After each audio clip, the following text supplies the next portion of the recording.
الحمد لله الذي هدانا سواء الطريق وجعل لنا التوفيق خير رفيق والصلاة والسلام على من أرسله هدى هو بالاهتداء حقيق ونورا به الاقتداء يليق وعلى آله وأصحابه الذين سعدوا في مناهج الصدق بالتصديق وزاهدوا في معرج الحق بالتحقيق أما بعد فأعوذ بالله من الشيطان الرجيم بسم الله الرحمن الرحيم لا يركبون في مؤمن إلا ولا ذمة وأولئك هم المعتدون فإن تابوا وأقاموا الصلاة وآتوا الزكاة فإخوانكم في الدين ونفصل الآيات لقوم يعلمون رب يسر ولا تعسر وتمم بالخير رب اشرح لي صدري ويسر لي أمري واحلل عقدة من لساني يفقهوا قولي اللهم ارحمنا بالقرآن العظیم۔ باب العلم انواریہ ایجوکیشنل سوسائٹی و جامعہ انواریہ حیدرآباد انڈیا کے زیر اہتمام اللہ تعالیٰ کی توفیق سے جلالین سورہ برات کا درس قسطوار جاری ہے۔ آج کا درس سورہ برات کی آیت نمبر 10 سے شروع ہوتا ہے۔ لا یرکبون فی مومن الا ولا ذمہ، کسی مومن کے معاملے میں نہ یہ قرابت کا لحاظ کرتے ہیں،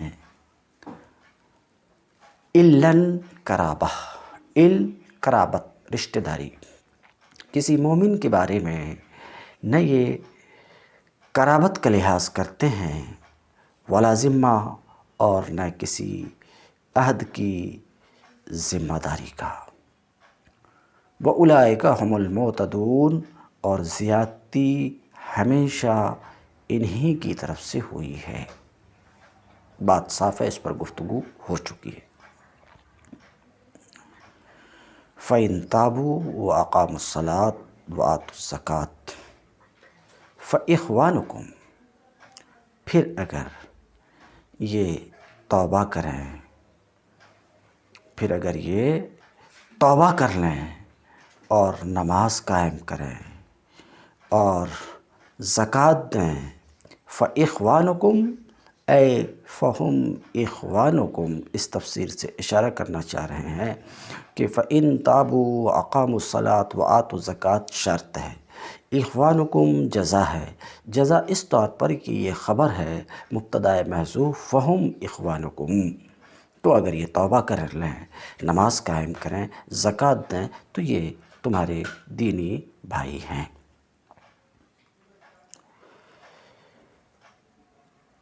وَنُفَصِّلُ الْآيَاتِ لِقَوْمٍ يَعْلَمُونَ،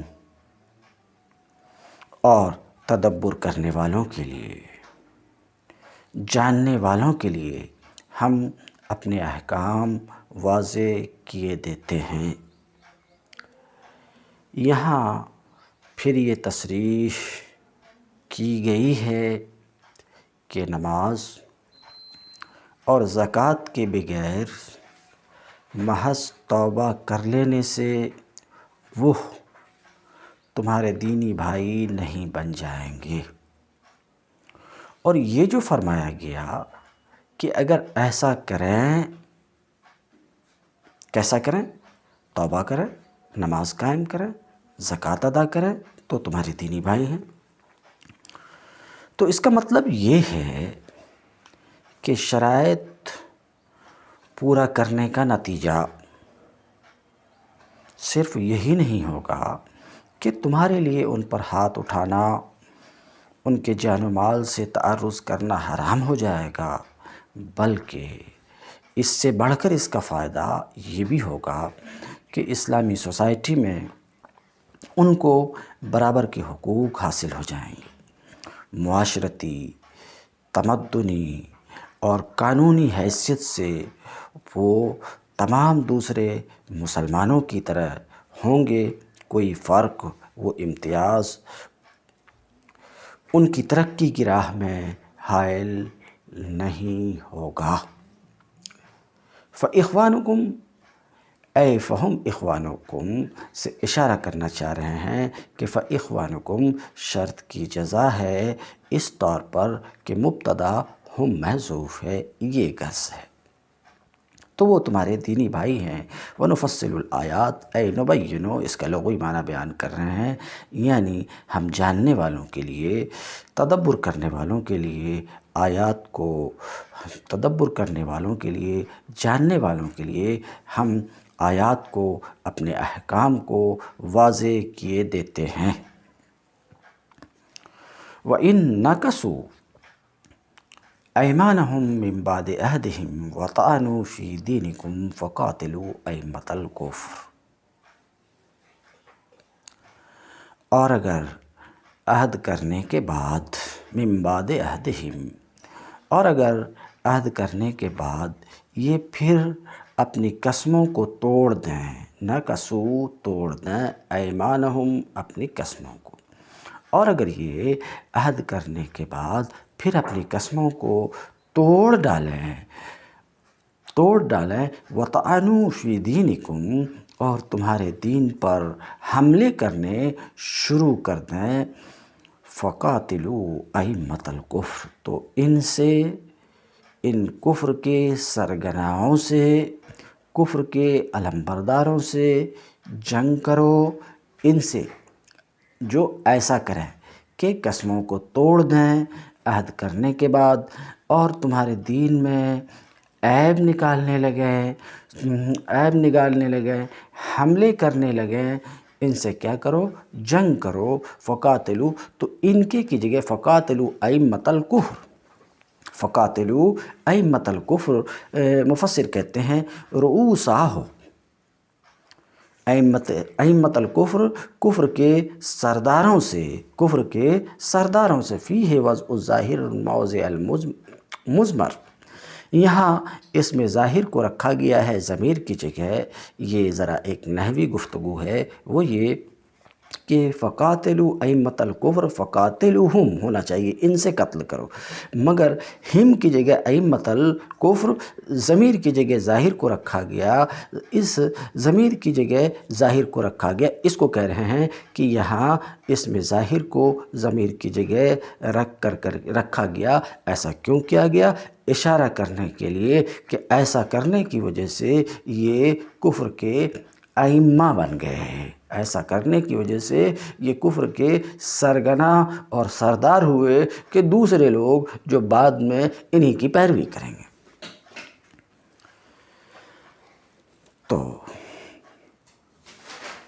تو کفر کے علمبرداروں سے جنگ کرو۔ کیوں جنگ کرو؟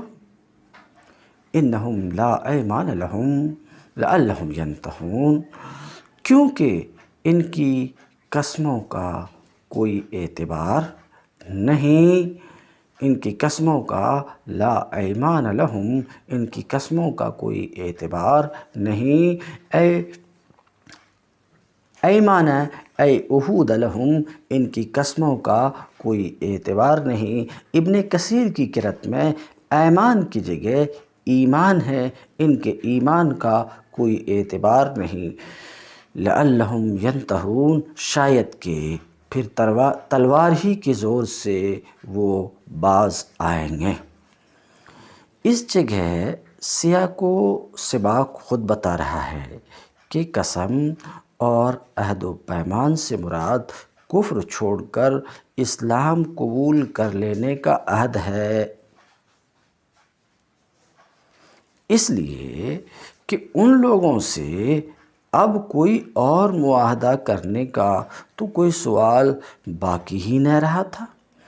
پچھلے سارے معاہدے وہ توڑ چکے تھے، ان کی عہد شکنیوں کے بنا پر اللہ اور اس کے رسول کی طرف سے برات کا اعلان انہیں صاف صاف سنایا جا چکا تھا۔ برات من اللہ ورسولہ الی الذین عاہدتم من المشرکین، یہ بھی فرما دیا گیا تھا کہ آخر ایسے لوگوں کے ساتھ کوئی معاہدہ کیسے ہو سکتا ہے، کیف؟ اور یہ فرمان بھی صادر ہو چکا تھا کہ اب انہیں صرف اسی صورت میں چھوڑا جا سکتا ہے کہ یہ کفر اور شرک سے توبہ کر کے اقامت صلاۃ اور ایتائے زکوٰۃ کی پابندی قبول کر لیں۔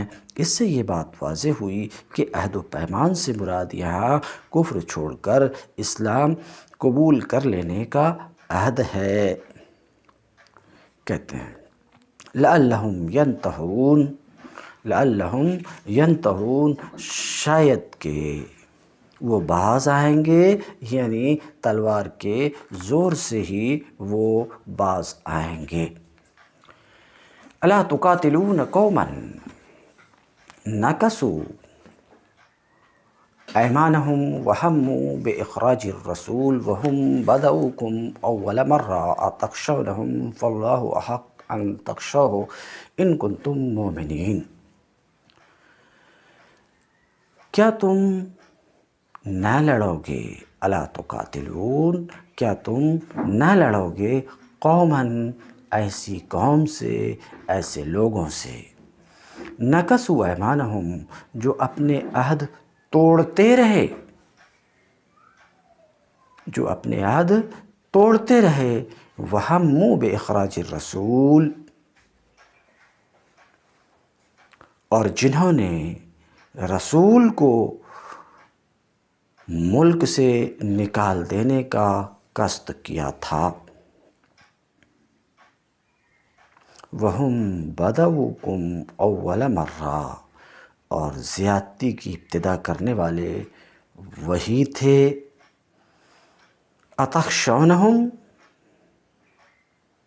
کیا تم ان زیادتی کرنے والوں سے، ایسے لوگوں سے جو اپنے عہد توڑتے رہے، رسول کو مکہ سے نکالنے کا عزم کر لیے تھے اور زیادتی ہمیشہ کرتے رہے تھے، ایسے لوگوں سے ڈرتے ہو؟ فاللہ احق ان تخشوہ ان کنتم مومنین، اگر واقعی تم مومن ہو، ان کنتم مومنین، اگر تم مومن ہو تو اللہ اس کا زیادہ مستحق ہے۔ فاللہ احق، اگر تم، جزا مقدم ہے، شرط مؤخر ہے، ان کنتم مومنین شرط ہے، فاللہ احق ان تخشوہ جزا ہے۔ اگر تم مومن ہو تو اللہ زیادہ مستحق ہے کہ اس سے ڈرو، اس سے ڈرو۔ الا تقاتلون قوما، کیا تم نہ لڑو گے ایسے لوگوں سے۔ اب تک تقریر کا رخ، جو تقریر پچھلی آیتوں میں گزری، یعنی پچھلی 12 آیتوں میں جو تقریر گزری، ان تمام آیات میں تقریر کا رخ مشرکین کی طرف تھا، بالخصوص ان مشرکین کی طرف تھا جو نبی کریم صلی اللہ علیہ وسلم سے معاہدے کرنے کے بعد توڑ دیے۔ تقریر کا رخ اب تک مشرکین کی طرف تھا۔ اب تقریر کا رخ مسلمانوں کی طرف، یہ جو تقریر ہے جس کو میں بیان کیا کہ اس سورہ کے شروع سے اس سورہ میں 5 رکوع تک، 5 رکوع کے اخیر تک یہ ایک تقریر چل رہی ہے، تو اب تک تقریر کا رخ مشرکین کی طرف تھا اب سے پہلے، مگر اب تقریر کا رخ مسلمانوں کی طرف پھرتا ہے۔ یہ جو تقریر آ رہی ہے اس کا رخ کس کی طرف ہے؟ مسلمانوں کی طرف پھرتا ہے، یعنی براہ راست مخاطب کون ہو رہے ہیں؟ جو کچھ کہا جا رہا ہے وہ کن سے کہا جا رہا ہے؟ براہ راست مسلمانوں سے کہا جا رہا ہے۔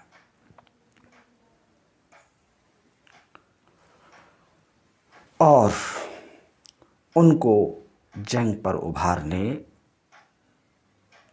اور دین کے معاملہ میں کسی رشتہ اور قرابت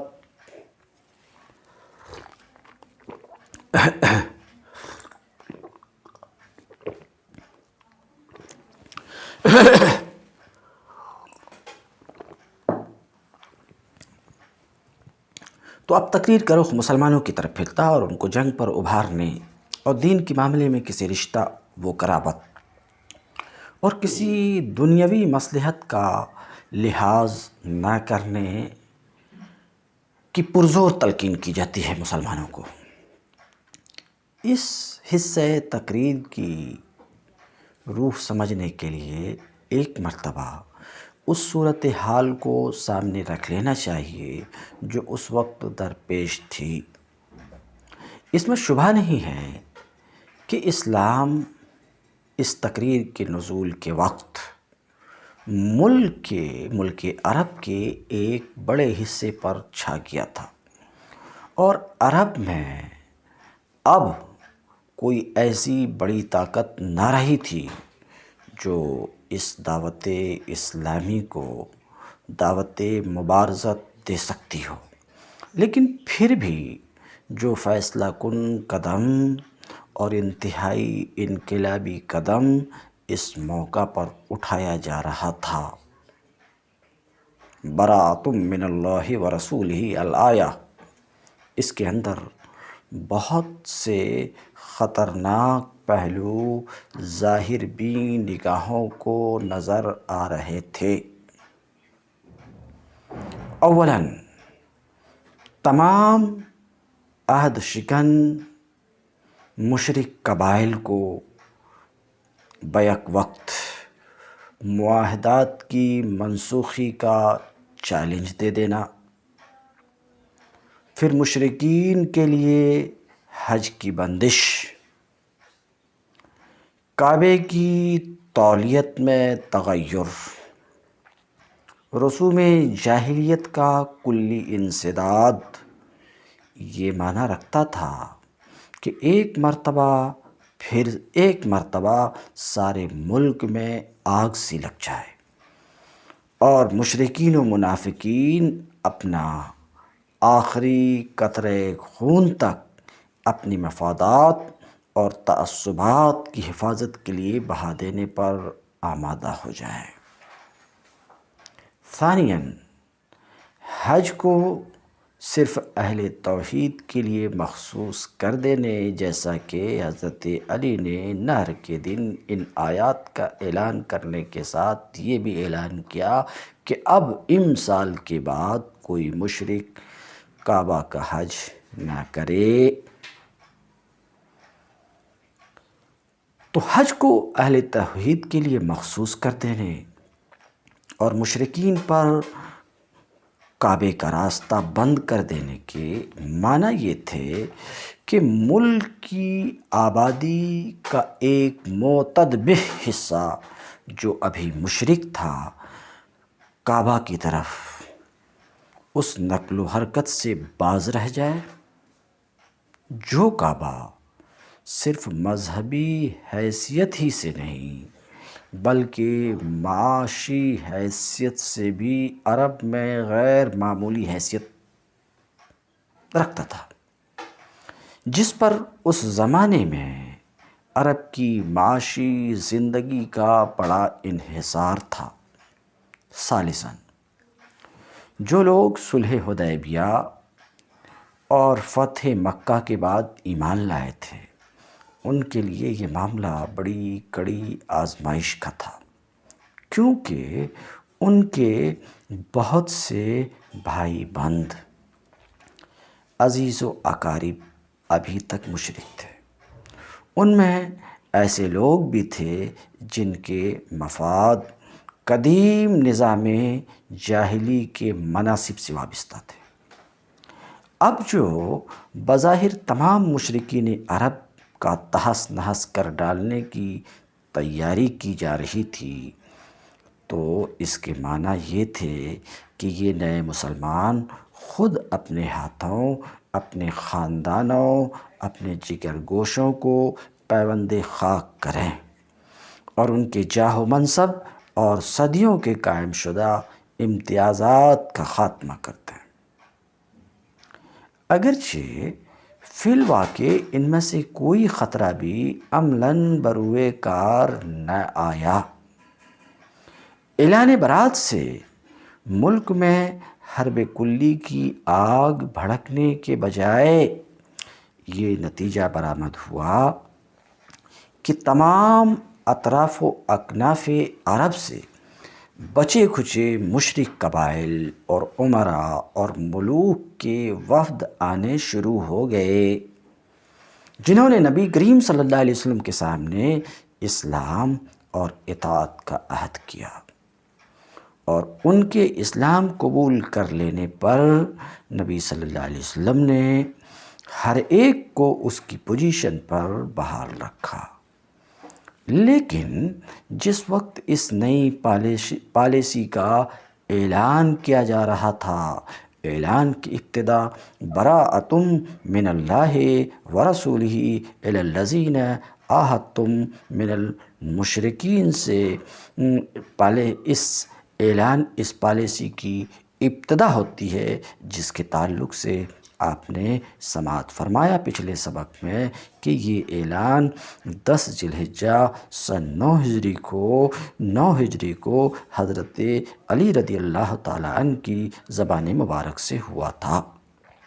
تو جس وقت اس نئی پالیسی کا اعلان کیا جا رہا تھا، اس وقت تو بہرحال کوئی بھی اس نتیجہ کو پیشگی نہ دیکھ سکتا تھا، نیز یہ کہ اس اعلان کے ساتھ ہی اگر مسلمان اسے بزور نافذ کرنے کے لیے پوری طرح تیار نہ ہو جاتے تو شاید یہ نتیجہ پوری طرح تیار نہ ہو جاتے جس تیاری کا اللہ رب العزت نے اپنے اس فرمان سے حکم دیا، الا تقاتلون قوما نکثوا ایمانہم وہموا باخراج الرسول وہم بدؤکم اول مرہ اتخشونہم فاللہ احق ان تخشوہ ان کنتم مؤمنین قاتلوہم یعذبہم اللہ بایدیکم ویخزہم وینصرکم علیہم ویشفع صدور قوم مؤمنین ویذہب غیظ قلوبہم ویتوب اللہ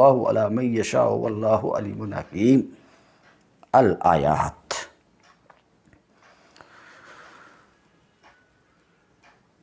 تو تیار نہ ہو جاتے پوری طریقے سے تو شاید یہ نتیجہ جو نکل کر آیا برآمد بھی نہ ہوتا۔ اس لیے ضروری تھا کہ مسلمانوں کو اس موقع پر جہاد فی سبیل اللہ کی پرجوش تلقین کی جاتی اور ان کے ذہن سے ان تمام اندیشوں کو دور کیا جاتا جو اس پالیسی پر عمل کرنے میں ان کو نظر آ رہے تھے، اور ان کو ہدایت کی جاتی کہ اللہ کی مرضی پوری کرنے میں انہیں کسی چیز کی پرواہ نہ کرنی چاہیے۔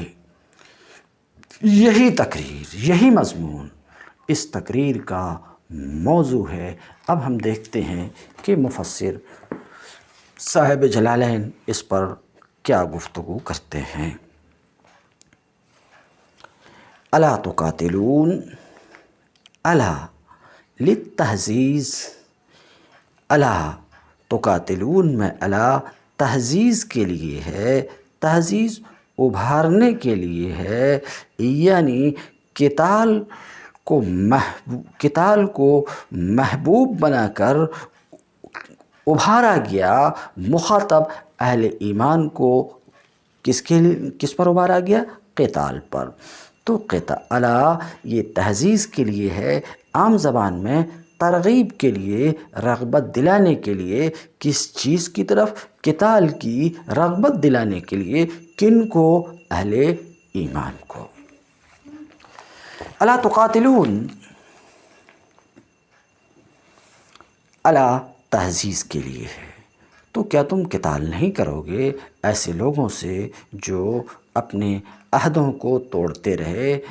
قوما نکثوا تفسیر کر کے لغوی معنی کہ نکث ینکث ای نکث ینکث توڑنے کے معنی میں ہے، اور ایمان عہود قسموں یعنی عہدوں، تو ایمان یہاں پر عہود کے معنی میں ہے۔ کیا تم نہیں لڑو گے ایسی قوم سے، ایسے لوگوں سے جو اپنی قسموں کو یعنی اپنی عہدوں کو توڑتے رہے ہیں۔ وَهَمُّوا بِإِخْرَاجِ الرَّسُولِ، اور رسول کو مکہ سے نکالنے کا قصد اور عزم کر لیے تھے۔ ایسے لوگوں سے نہیں لڑو گے، کہتے ہیں۔ وَهَمُّوا بِإِخْرَاجِ الرَّسُولِ، رسول میں الف لام عہد کے لیے ہے، اور موعود محمد مصطفیٰ صلی اللہ علیہ وسلم ہیں۔ انہوں نے رسول کو مکہ سے نکالنے کا قصد کر لیا تھا۔ من مکہ سے اشارہ کرنا چاہ رہے ہیں کہ نکالنے کا قصد کیا تھا، کہاں سے؟ مکہ سے۔ یہ اب مکہ سے نکالنے کا انہوں نے قصد کیا تھا۔ اب اس سے بات بالکل واضح ہو جاتی ہے کہ یہاں اللہ رب العزت بالخصوص کس سے لڑنے کا مسلمانوں کو حکم دے رہا ہے۔ سب سے بڑی رکاوٹ دین اسلام میں اور مسلمانوں کے راستے میں اب بھی مکہ کے کفار، قریش کے کفار تھے۔ تو یہاں جو یہ کہا گیا کہ کیا تم ایسی قوم سے نہیں لڑو گے جو اپنے عہدوں کو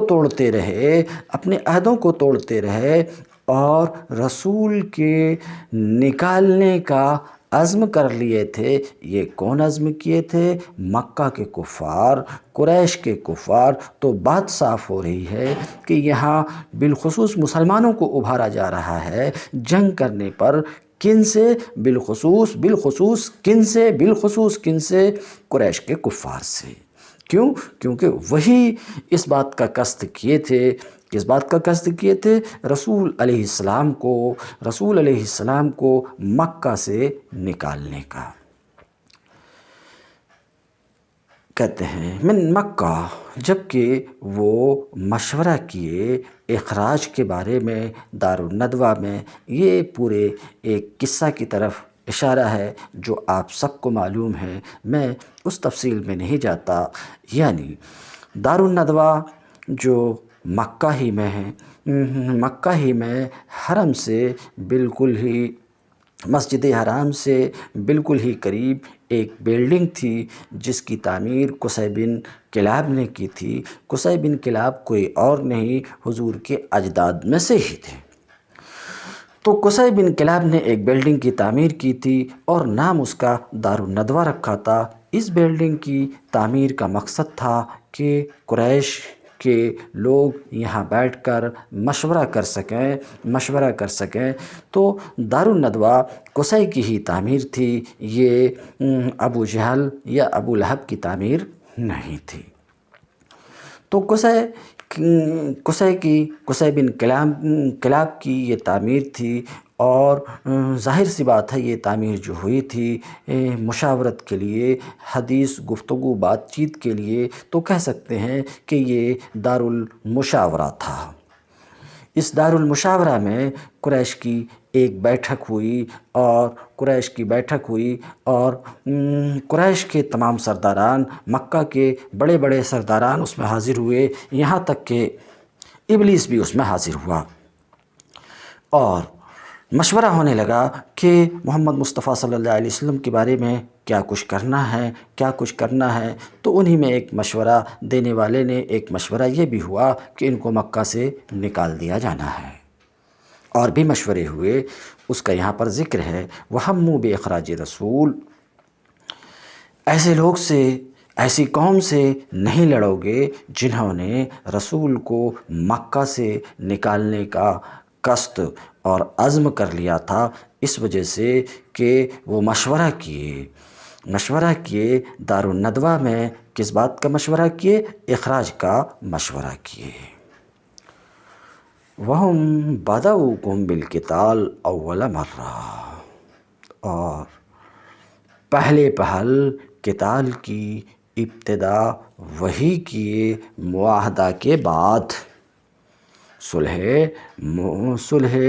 حدیبیہ، یعنی حدیبیہ میں جو معاہدہ کفار قریش اور نبی کریم صلی اللہ علیہ وسلم، کفار قریش اور مومنین کے درمیان جو معاہدہ ہوا، اس معاہدے کی روح سے معاہدے کے وقت سے 10 سال تک آپس میں جنگ نہیں ہونی تھی، مگر پہلے پہل انہوں نے جنگ کی ابتدا کی۔ کس طریقے سے کہ اگلے سال ہی یعنی سن 7 ہجری میں ہی انہوں نے خزاعہ سے، قریش نے خزاعہ سے قتال کیا، جنگ کیا۔ یہ خزاعہ کون ہیں؟ اے مسلمانوں، یہ تمہارے حلیف، خزاعہ جو تمہارے حلیف ہیں، میں بنی بکر کے ساتھ ہو کر کے بنی بکر کے ساتھ یعنی قریش بنی بکر کے ساتھ ہو کر خزاعہ سے جنگ کیے، حالانکہ خزاعہ تمہارے حلیف تھے، تو انہوں نے بدؤکم بالقتال اول مرہ، پہلے پہل جنگ کی ابتدا کیے۔ ان سب کے باوجود جب ان کی یہ حالت ہے، اس قوم کی یہ حالت ہے، کیا حالت ہے؟ عہد شکنی کرتے رہے، رسول کو مکہ سے نکالنے کا فیصلہ کر لیے، اور معاہدہ کے بعد جنگ کی ابتدا کیے۔ ان سب کے باوجود ان سے لڑنے سے اے مسلمانوں تمہیں کون سی چیز روک رہی؟ اتخشونہم اے اتخافونہم، لغوی معنی بتا رہے ہیں، خشیہ یخشا، خاف یخافو، کیا تم ان سے ڈرتے ہو، ان لوگوں سے ڈرتے ہو جن کا یہ حال ہے؟ فاللہ احق ان تخشوہ ان کنتم مومنین، حالانکہ اگر تم ایمان والے ہو، اگر تم مومن ہو، تو اللہ اس بات کا زیادہ مستحق ہے کہ تم اس سے ڈرو، یعنی ان سے ترک قتال میں اللہ سے ڈرو۔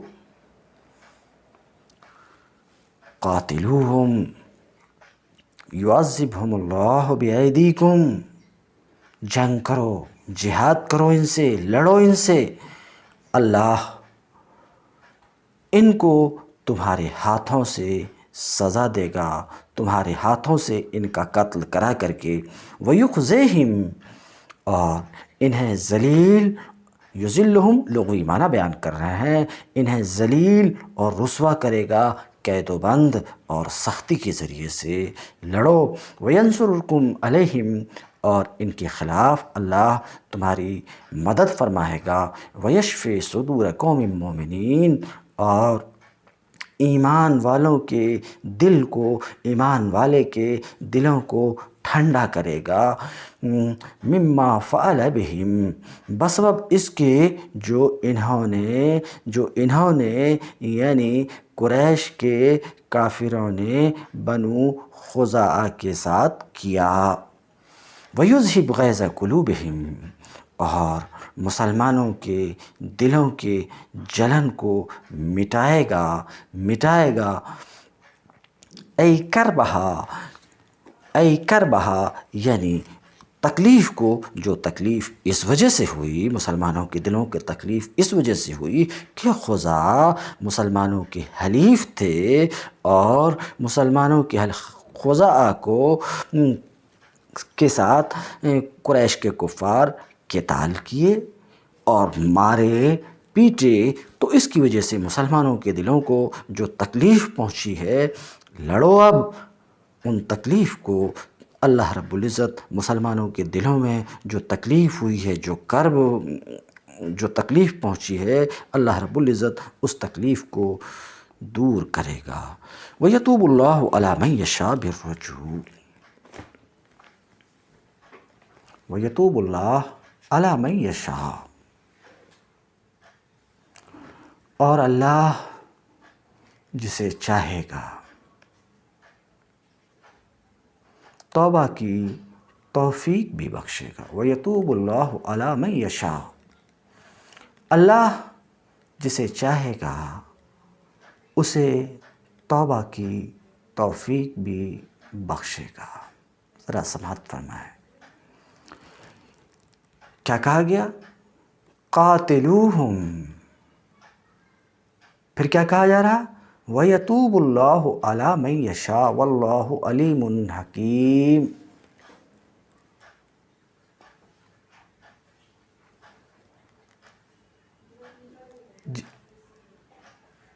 جسے چاہے گا توبہ کی توفیق بھی دے گا۔ اللہ سب کچھ جاننے والا، حکمت والا ہے۔ وَيَتُوبُ اللَّهُ عَلَىٰ مَن يَشَاءُ، اس آیت میں ایک ہلکا سا اشارہ ہے اس امکان کی طرف جو آگے چل کر واقعہ کی صورت میں نمودار ہوا۔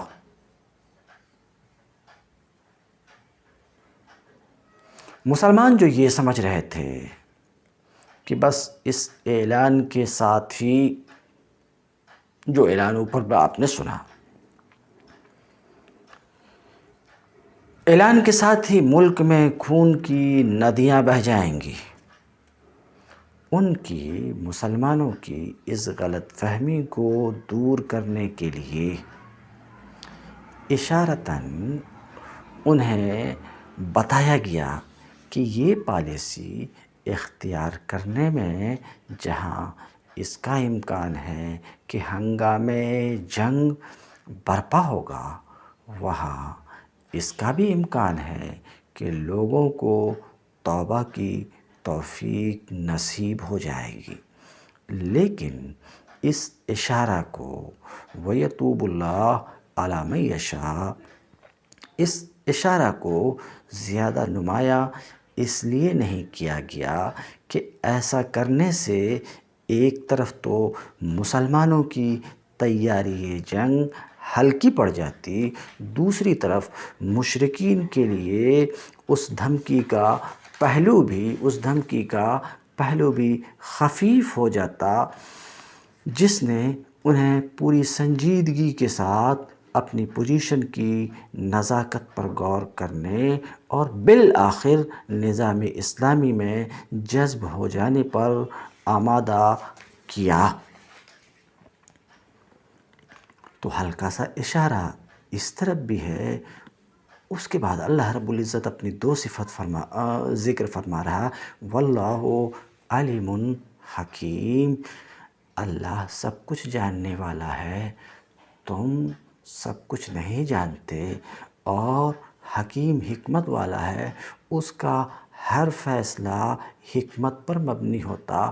تو تمہیں جو یہ حکم دیا جا رہا ہے، تمہیں بلا چوں چرا تمہیں اس حکم پر عمل کرنا چاہیے، کیونکہ یہ فیصلہ حکیم کا ہے، یہ فیصلہ علیم کا ہے، یہ فیصلہ اس کا ہے جو سب کچھ جانتا ہے۔ تو تمہیں جو حکم دیا جا رہا ہے قتال کا، اس کی حکمت وہ جانتا ہے، اس سے کیا کچھ نتیجہ برآمد ہونے والا ہے وہ جانتا ہے۔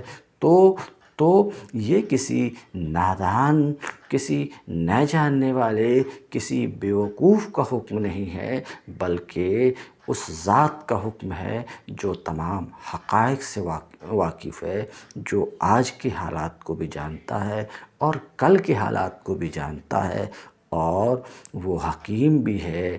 حکیم یعنی اس کا ہر حکم مبنی بر حکمت ہوا کرتا ہے۔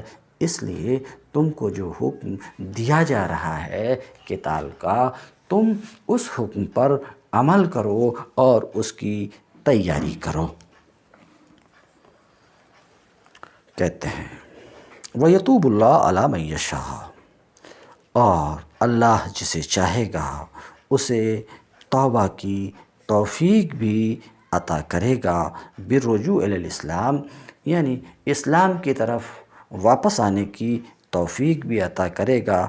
ابی سفیان، یہ تفسیر کی ضرورت یہاں پر نہیں ہے، جسے چاہے گا اسے توبہ کی توفیق بھی بخشے گا، یعنی اسلام کی طرف واپس ہونے کی توفیق بھی بخشے گا۔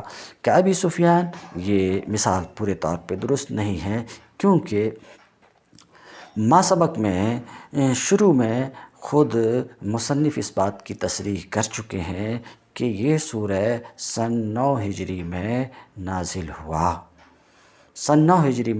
ہوا، اور ابو سفیان کے بارے میں مشہور و معروف ہے، بالکل واضح بات ہے کہ کہ فتح مکہ کے سال وہ ایمان لا چکا ہے۔ تو یہاں اس جگہ اللہ جسے چاہے گا اسے توبہ کی توفیق بھی بخشے گا، یعنی اسلام کی طرف اسے پھیرے گا بھی۔ ابو سفیان تو پہلے ہی اسلام کی طرف آ چکے تھے، اس لیے یہ مثال یہاں پر مناسب نظر نہیں آتی۔ واللہ علیم حکیم، اور اللہ علم والا، حکمت والا ہے۔ تم الدرس اليوم وآخر دعوانا ان الحمد للہ رب العالمین۔